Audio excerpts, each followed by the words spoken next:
Thank you Viraj sir, तुम्ही एक या तुमच्या कोर्सला येण्याची मला संधी दिली. मी तर उलट तुमचा आभार राहील. आधी मी एक कोर्स केला होता, खूप अपेक्षा होत्या, खूप इच्छा होत्या, बट काही कारणास्तव त्या पूर्ण झाल्या नाही.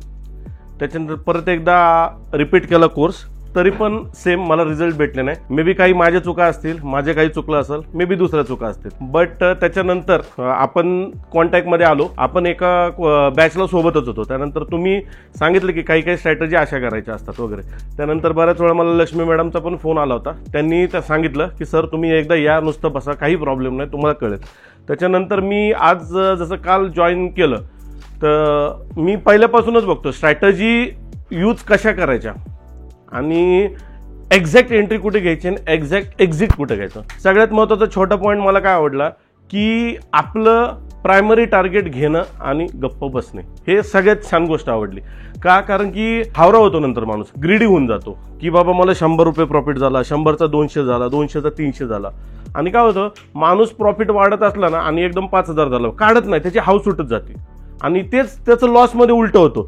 किती लॉस झाला मग तो काढत नाही. म्हणजे जो लॉस आपण 200-300ला थांबायला पाहिजे किंवा 500ला थांब, तो 5000 झाला तरी माणूस म्हणतो वर जाईन वर जाईन वर जाईन.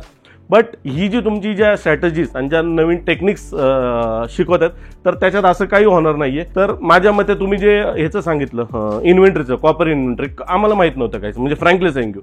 त्याच्यानंतर तुम्ही याच्यात सांगितलं आपल्याला क्रूड ऑइलची इन्व्हेंटरी सांगितली, तेही आम्हाला माहित नव्हतं. त्याच्यानंतर ती इन्व्हेंटरी बघण्याची पद्धत आणि कुठल्या ॲपवर लवकर येईल ते आम्हाला माहित नाही. अशा बेसिक काही काही गोष्टी आहेत त्या नवीन होत्या आणि माझ्यासाठी खरंच नवीन होत्या ते.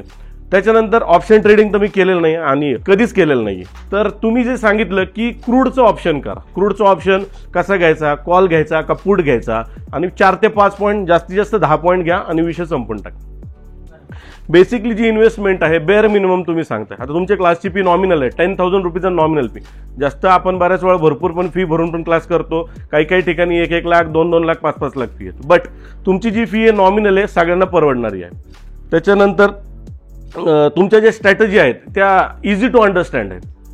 आता तुम्ही जसं म्हटले मागाशी, लोकांना कॅन्डल करायचा प्रॉब्लेम आहे, लोकांना खरंच प्रॉब्लेम आहे कॅन्डल करायचा. आता तुम्ही जे लिहून दिलं त्यांना तुम्ही म्हणायचे की ग्रीन कॅन्डल कुठं ओपन होती, खाली होती का वर होती ओपन, आणि रेड कॅन्डल वर होती का खाली होती क्लोज, ते विचारतात. मी डायरेक्ट लिहून घेतलं. आता मी ते कलरनी सगळ्या नोट्स माझ्या मी ते पेनाने लिहून काढले.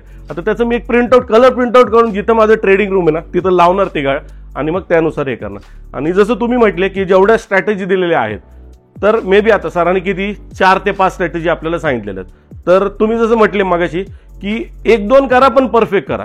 जोपर्यंत तुमच्या 1-2 स्ट्रॅटेजी परफेक्ट होत नाही ना आणि त्याच्यातून तुम्हाला रिटर्न्स भेटत नाही, तोपर्यंत नेक्स्ट स्ट्रॅटेजीला जाऊ नका. तर बेटर वे माझंही सगळ्यांना एक राहील की तुम्ही जी स्ट्रॅटेजी 1-2 स्ट्रॅटेजीमध्ये परफेक्ट व्हा. त्या लक्ष्मी मॅडम पण म्हटल्या मी 2च स्ट्रॅटेजी करते, बाकी काहीच करत नाही म्हटलं. पण आता वाटून मला वाटायला लागलेलं आहे की आता दुसरी स्ट्रॅटेजी करू म्हणून. तर I am really thank you Viraj. तू एक सर म्हणजे you are my best friend and it's a good mentor. तर आय एम रिअली हॅपी. क्लासला येऊन फार चांगलं वाटलं मला. आणि येस, मी डेफिनेटली मी रेकमेंड करेलच लोकांना. मे बी आमचे रिलेटिव्ह वगैरे डेफिनेटली मी रेकमेंड